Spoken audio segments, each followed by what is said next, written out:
Praise the Lord! Praise His name! Amen. Amen! Good afternoon, everyone! Good afternoon. Ngayon, welcome to our new series with all your strength, loving God with a healthy body. Ngayon, ang tanong natin, bakit natin pag-uusapan ng health? Anong kinalaman ng health sa ating pag-worship? Kaya ang title for this talk today will be, Why Fuss About Health? Meaning, bakit ba natin kailangan isipin na maging healthy tayo when it comes giving praises or giving worship to the Lord? Before we continue let's pray our favorite prayer here at the feast. In the name of the Father, of the Son, the Holy Spirit. Amen. Today, I receive all of God's love for me. Today, I open myself to the unbounded, limitless, overflowing abundance of God's universe. Today, I open myself to God's blessings, healing, and miracles. Today, I open myself to God's Word so that I become more like Jesus every day. Today, I proclaim that I'm God's beloved, I'm God's servant, I'm God's powerful champion, and because I am blessing the world. In Jesus' name, Amen. Let's honor the Word of God. Thy Word is the lamp unto my feet, and the light unto my path. So our word for today will be coming from Mark chapter 12, verse 30. Let's read. Love the Lord your God with all your heart, and with all your soul, and with all your mind, and with all your strength. So this is coming from Shemas, one of the greatest commandments na iniwan ni Jesus sa atin. Ngayon, bakit ba natin kailangan maging healthy? For one glorious reason.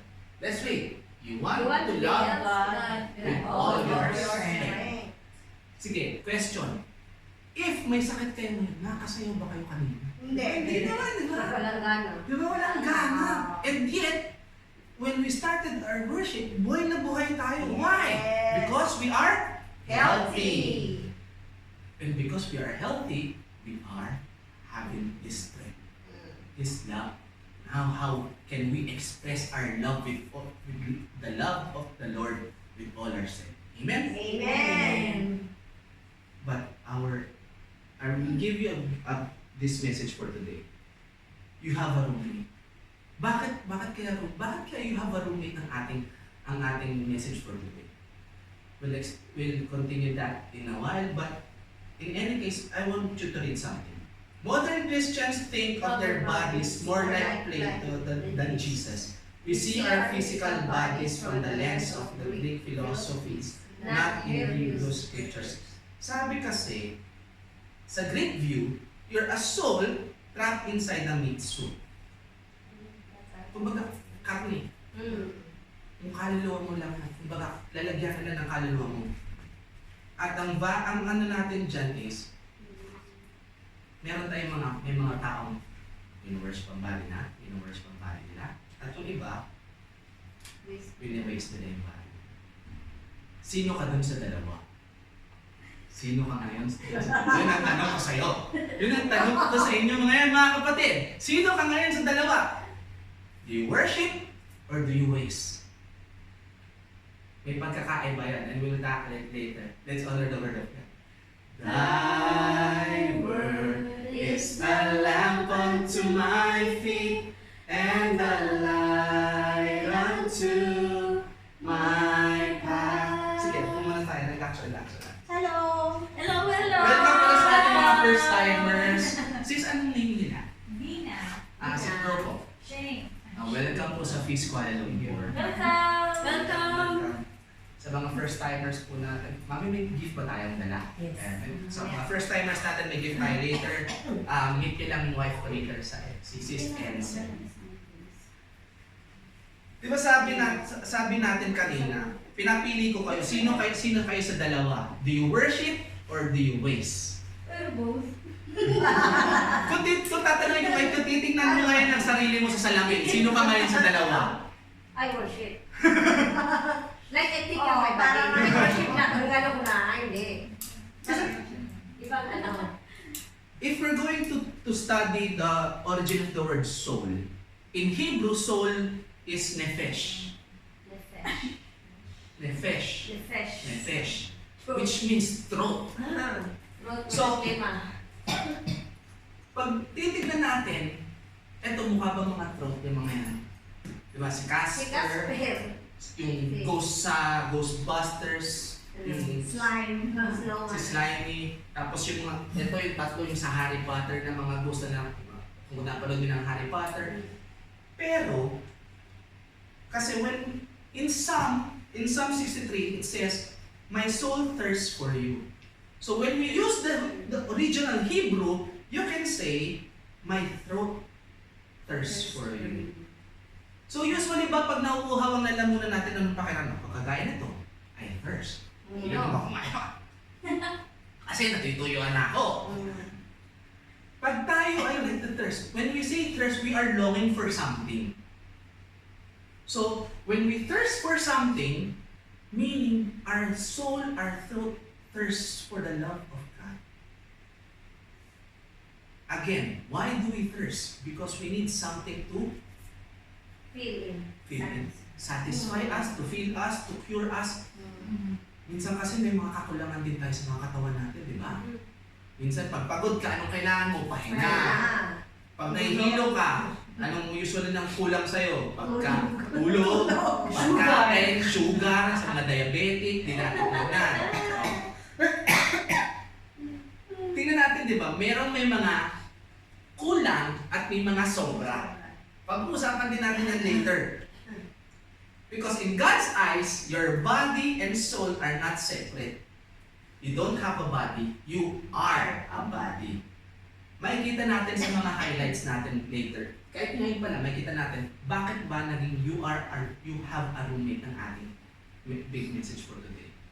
Because, unlike sa mga ibang tao na, narinig din ba yung term na body shamers? Yes. Oh. Ang bilis ah. Bilis ah. Ito yung mga kinukontra ko ano nang meron ko niya. Ay, meron akong extra taba dito. Ay, meron akong malaking tigyawat dito. Ay, may breakout ako. Marami ganun eh. Ang tao ganun. Ang tao, sa mga kahinaan ng tao ganyan. Mahilig mamutya, mahilig pansinin ng flow, but God honors your body, whatever shape or form it is. Kaya kung titingnan mo man ang sarili mo sa salamin, isipin mo na lang, wala akong paki sa ibang tao dahil mahal ako ni Lord. Diba? Hindi ko kailangan magpaayos sa ibang tao dahil ino-honor na ako ni God. Amen? Amen. Because to neglect the body is to neglect the self that God made. Bakit? Babalik tayo sa Genesis. Ano ba sabi sa Genesis? Man was created in likeness of God. Kung meron ka mang nakikita ng pagkukulang, ay ba? Ginawa ka ng Diyos na ganyan. Ibig sabihin ba, pag nakikita mo may pagkukulang ka sa sarili mo, ang Diyos din ba may pagkukulang sa sarili niya? Di ba? Hindi naman. Ang isa lang naman ang entity na sa buong universe ang pinaka-perfecto, itong Diyos. Alam niya mga plano mo, alam niya mga kailangan mong gawin, alam ang mga kailangan mo sa buhay. Kaya kung ano man ang kailangan mong tingnan, or ano man ang nakikita mo sa sarili mo, hindi mo dapat maliitin. Dahil sabi niya, you are created in God's image. Amen? Amen. Then we're talking about these truths, about loving the Lord and with all their strength. Your body is God's sacred image. Sabi ko nga sa inyo, ulitin ko lang, i-reiterate ko lang yung sinabi ko kanina. Hindi tayo dapat ano ba mas lighter term sa kutya? Namimitas. Patas. Tama yun. Kasi pag kutya, medyo may kurot yun. Malalim na may kurot yun eh. May hugot yun eh. Parang binabali na yun. Hindi na dapat tayo, kahit sa sarili natin, hindi tayo dapat namimita sa sarili natin. As we are in His sacred image, we are perfect in our own way. May kanya-kanya tayong perfection.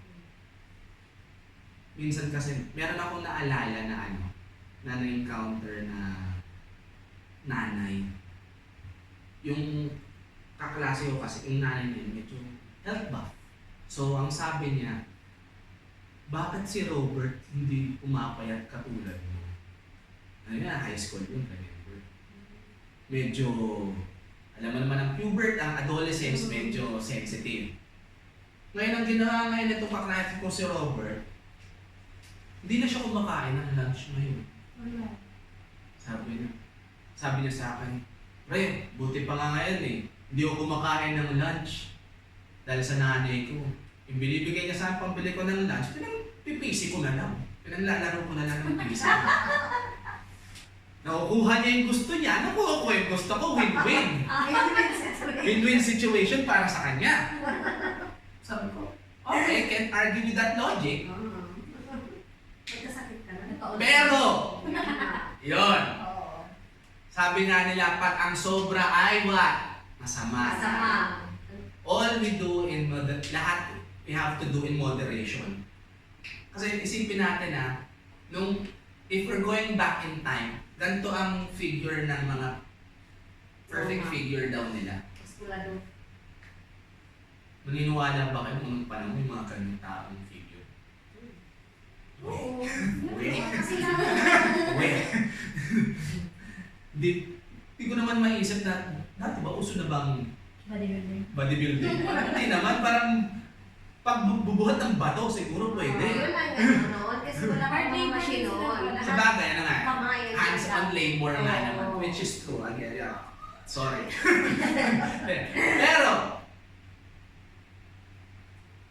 Pero,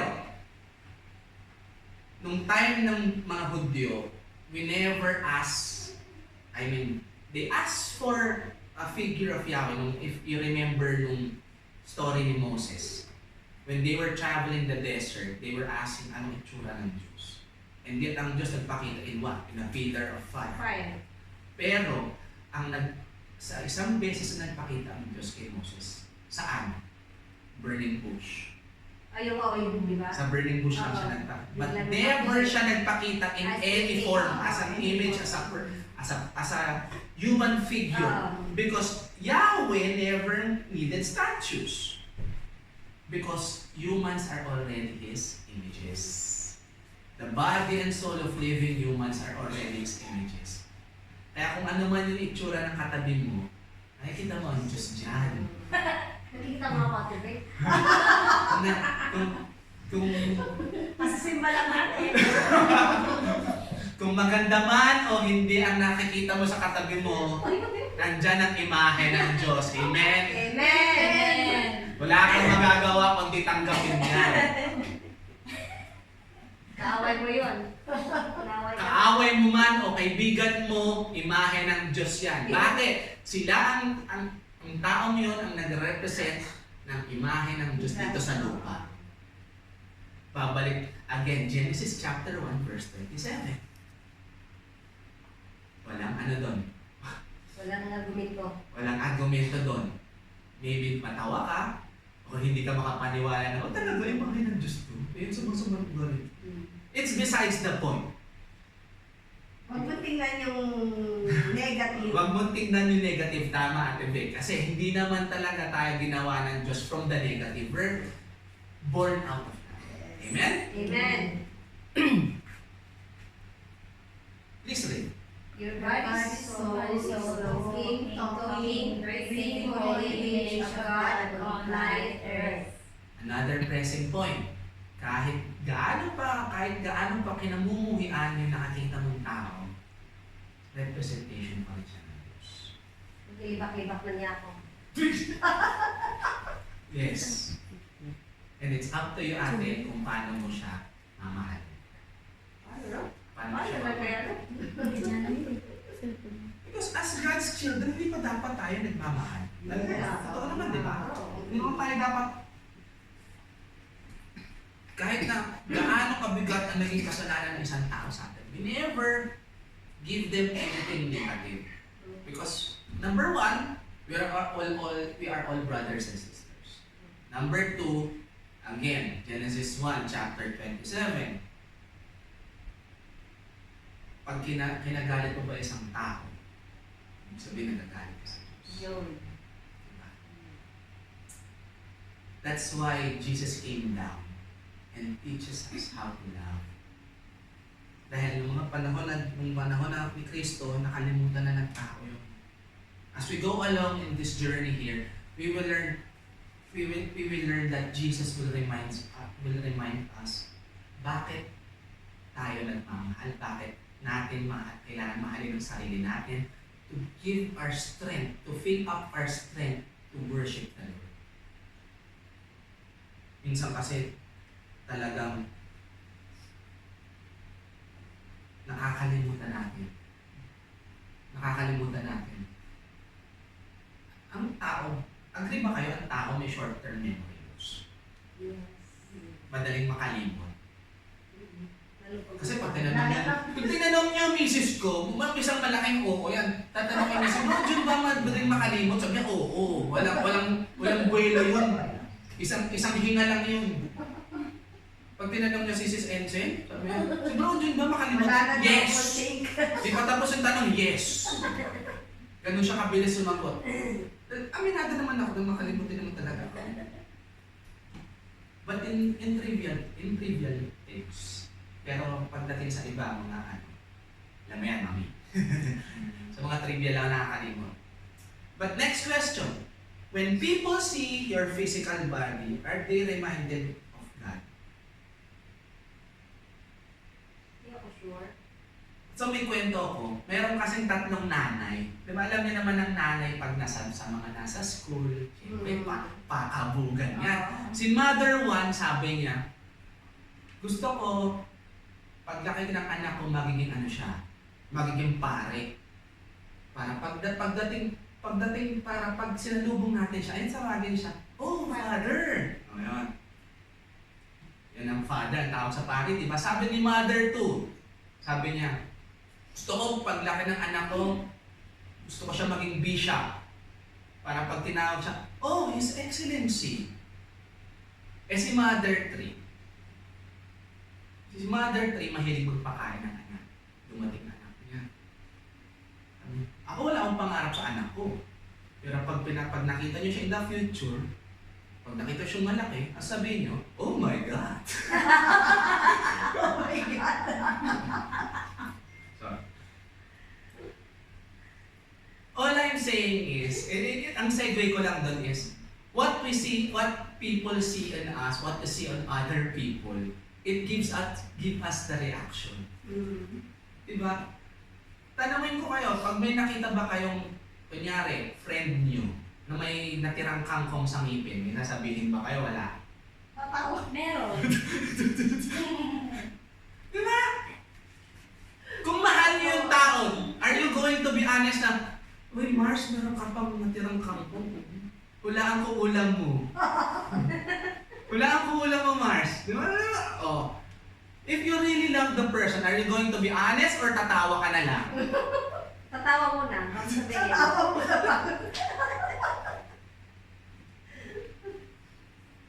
But are you reminded that God is like that?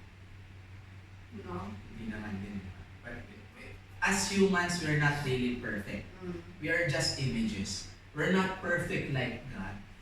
Because humans have flaws. Yun ang isa sa mga gifts natin. Having a flaw is a gift. Kasi pag kumpleto ka, you don't grow, you don't learn, you don't get older. Kasi perfect ka rin. Hanggang dyan ka na lang. But God created us with a flaw na we need to learn, we need to cry, we need to fail, we need to be sick. Siguro na kailangan mo isipin as negative. Binigay sa atin yan as a way to have a chance that to be the better version of ourselves. Ngayon, as 2026, unang buwan ng 2026, malapit nang matapos, kamusta? Masasabi niyo ba you have a potential to be a better person this year? Yes. Can you say right now that God has given you a chance, an opportunity to be better this year? Yes. So isipin mo kung ganito ang pamantayan, kung ganito ang pamantayan ng perfection, Imperfect tayo. Ako lang. di ba? Kung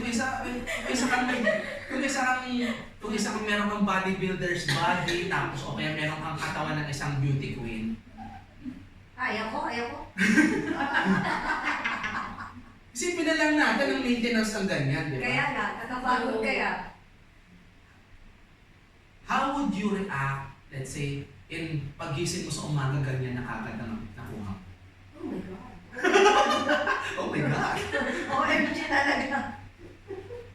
Ang tatanong mo siguro, what did I do to deserve this? O nasumpa ba ako? Mga tipo tayo. Nanuno. Paano nanuno? Because in some way, kahit na sabihin natin na people would react differently sa, let's say, sa standards of being healthy, of being good looking. Again, we'll go back to basic scripture. You're perfect as you are, as an image of God here. Hindi dapat natin kalimutan.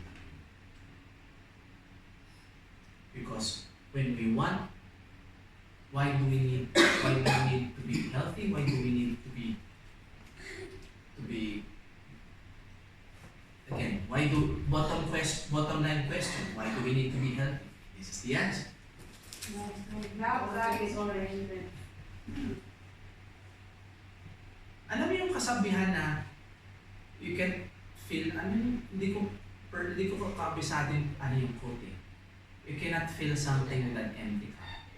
Ewan ko lang kung narinig mo. Parang, kunyari itong baso na to, wala siyang laman, paano ko mapupuno itong isang baso? Kasi minsan ang tao, nakakalimot na rin alagaan ng sarili. Diba, we're here sa Malaysia, kayod ng kayod. Ano yung tinatawag nila? Alipin ng salapi. Kayod para sa salapi. But we never think about ourselves. Sino dito nag-work ng 6 days a week? Kayo ate? 6 days a week kayo? 6 days. 1 day lang off. Di ba nakakapagod? Nakaka-drain. Isipin mo na lang yung pera. I love ringgit. Grabe naman. I love Pero ko ringgit. naglakas. Minsan ito lang. Sa akin lang naman ito. Minsan kasi, the more that we focus on sa something na alam natin that can sustain us in the short term, yun yung pumuputol ng buhay natin in the long term. Diba? Ito tatamaan siguro dito yung mga bisyo. Yung mga I remember ako, former smoker. Sabi ko dati, pag ako nag-yosi ako dati, nagigising ako. Nakakagising. Yun ang impression sa akin eh. Yun ang epekto sa akin eh. Sa umaga, sisindi ako, nawalaan ka po. Partneran mo pa ng kape, ay sarap. Or yung iba, kumakain, kagaya ko rin. Gaya ko dati, pagkatas ko kumain, iusa rin ako, para daw bumaba. It's the short-term comfort. But in the long term, pag in-x-ray ka na dito, naipon na. Nawawala, parang hindi na nakikita ni x-ray yung linings ng baga mo. But again, going back up to my point, minsan kasi, ang mindset ng tao is on the short term. Kagaya nga sabi ko sa inyo mga ate, di ba? When we focus on that, sabi niyo, I love Ringgit. Yun yung nagpapabuhay sa atin. Kayod tayo ng kayod. Kayod tayo ng kayod. And we're not getting any younger, di ba? Yes. Oo. Hindi tayo bumabata everyday. Ramdam na. Nararamdaman na yan. Minsan, pag yung lang, may lumalagotok na. Because we're focusing that in the short-term sustenance, we never sustain ourselves for the long term. Kaya kung pwede magpahinga, magpahinga. Every now and then. Sabi ko yung natutunan niya ako kung nito lang sa Reels, meron palang 2 types of sleep. Yung light sleep, which is, ang maximum mo lang is 30 minutes. Tapos yung deep sleep, is yun yung more than 30 minutes na.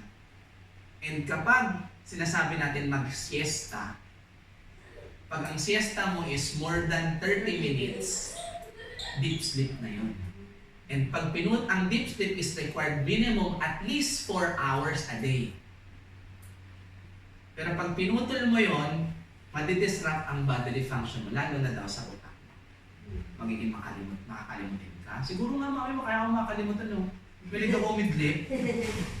May makakaging kalimutin ka. Masisira ang ang mood. Magiging hyperacidic ka. Natutunan ko lang ito. Share ko sa inyo yung reel ni Doc Alvin. Basta si Doc Alvin. Moving on. Truth 2. Your body is God's sacred seed. Because sabi ko kanina, we're looking for the long term. Your body is a seed for tomorrow.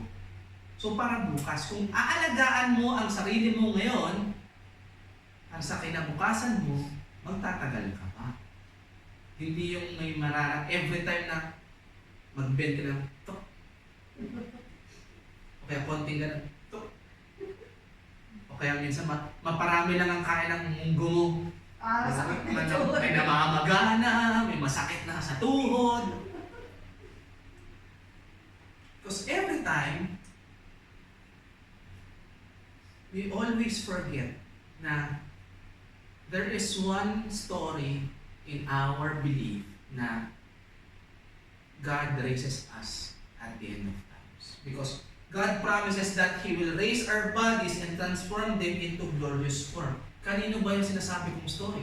Story ni Christ. After 3 days, He was raised. Tayo din it's in our future that when the new heaven arrives, we will be raised up. So isipin nyo na lang, kung medyo hindi wala tayo sa kaayusan, pagdating ng panahon, makikita-kita tayo sa huli. Paano ka aayusin yun? Kung hindi mo alam kung paano mo ayusin ang sarili mo. Lagi tayo nakakalimot na sa huli, magkaroon man tayo mapunta man tayo sa mahabang tulog na tinatawag. Pero sa huli, tayo i-raise up pa rin ng Diyos. Pero pagdating ng panahon na yun, kailangan din natin magkaya. Pero pagdating ng panahon, magkikita-kita rin tayo, uy, ang ganda mo naman ngayon, resurrection works for you. Parang na doon. Because God always promises that every end is a new beginning. When our lives end, new heaven will start. Now we have to prepare for that new heaven. Because if your physical body is destined to be raised up, we cannot take it like trash. Sino dito mahilig mag-snack? Mahilig sa chichirya, biscuits, candies. Me. Or even fruits. Magpapak ng fruits. Minsan kasi meron tinuro sa akin ng mom ko eh. Everything in moderation. Everything in moderation. Kaya ngayon, she's what? Ilan taon na si mami?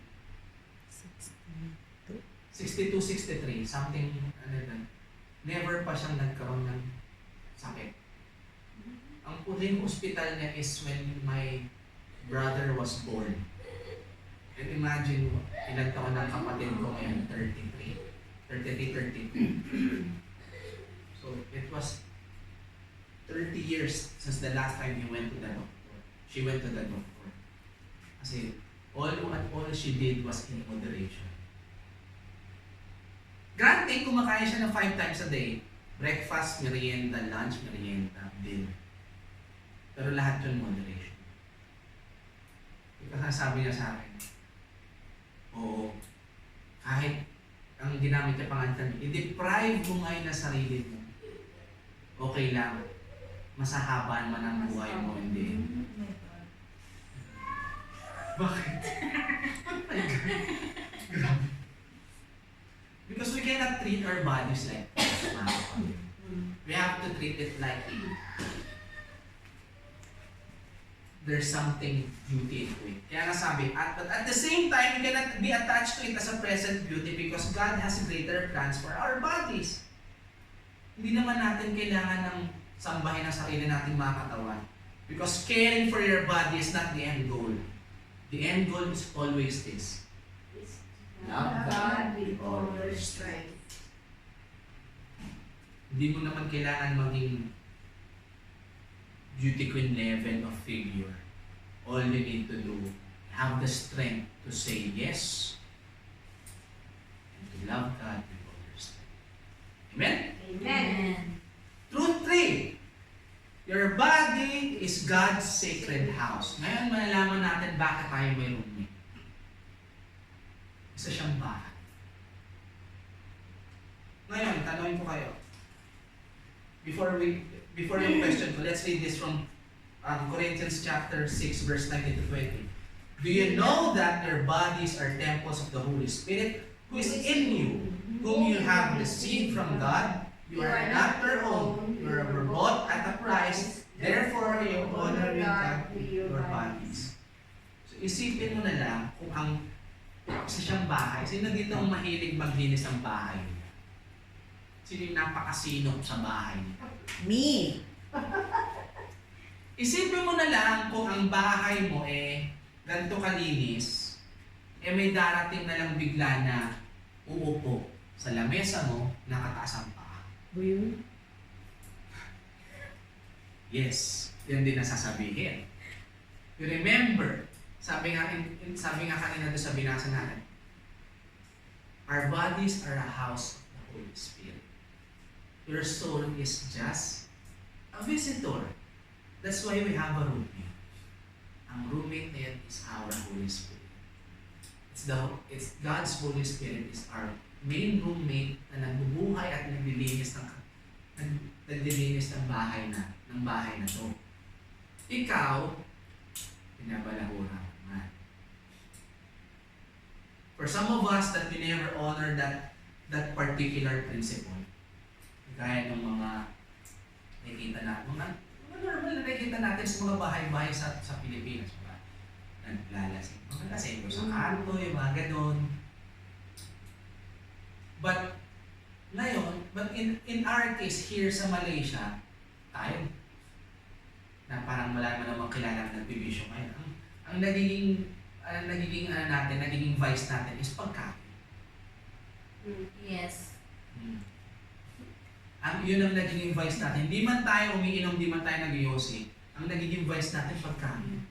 We always eat. Let's face it, masarap ang pagkain dito. Sino bang nakaka-appreciate ng Malaysian food? Lahat naman tayo, di ba? We already acquired that Malaysian taste. But sometimes we forget na it's not our body, it's not our own body rin.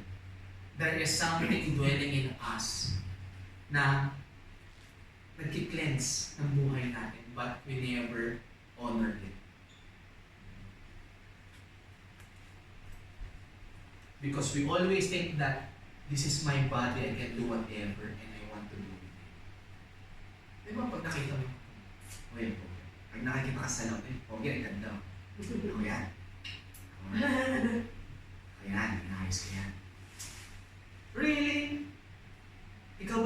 ayos? Really? Sa'yo ba talaga yan? Sa'yo lang ba talaga yan alone? Again, you're just a guest in His house.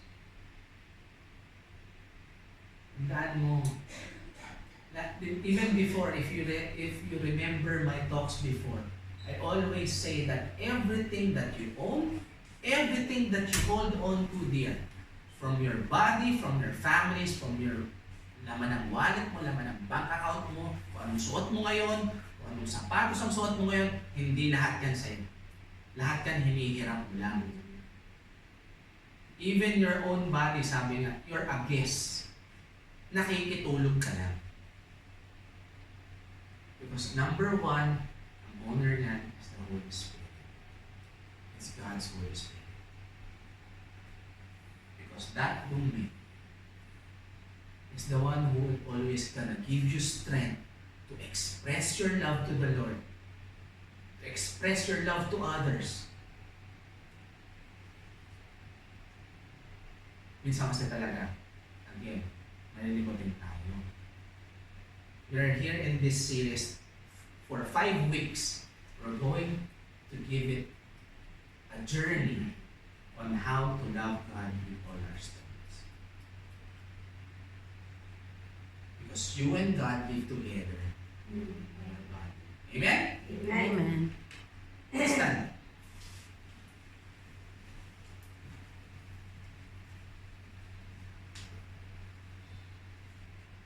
Sometimes, most of the time, di man sometimes, most of the time kasi talagang we think of ourselves na tayo nagmamayari ng buhay. But we always forget that our roommate loves us. God loves us.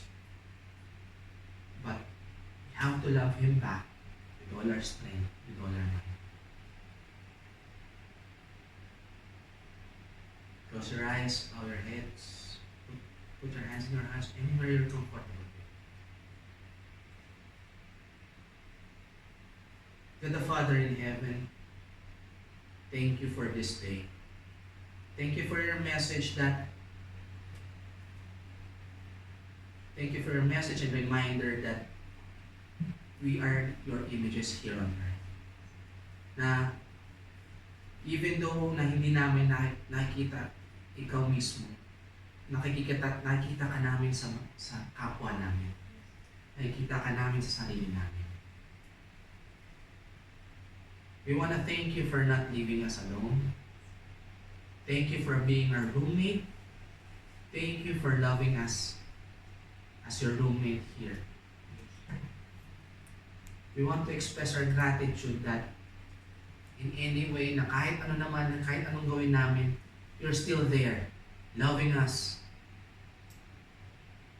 You're still there na kahit na nawawala na kami, kahit na nakakalimot kami palagi, nandyan ka lang sa tabi namin. We raise our hearts to you, O Lord, because from the very beginning, we are made to be yours. Ginawa mo kami para sa iyo. Ginawa mo kami dahil out of your love, out of your grace. Ginawa mo kami para mahalin ka namin. And we gathered here to express our love to you, O Lord. As we journey on this 5 weeks, guide us. Open our hearts and our minds Super fast. to listen to your word, to listen to your message, to listen to your reminders that we have to love you with all our strength. In this we pray, in Jesus' name. Amen.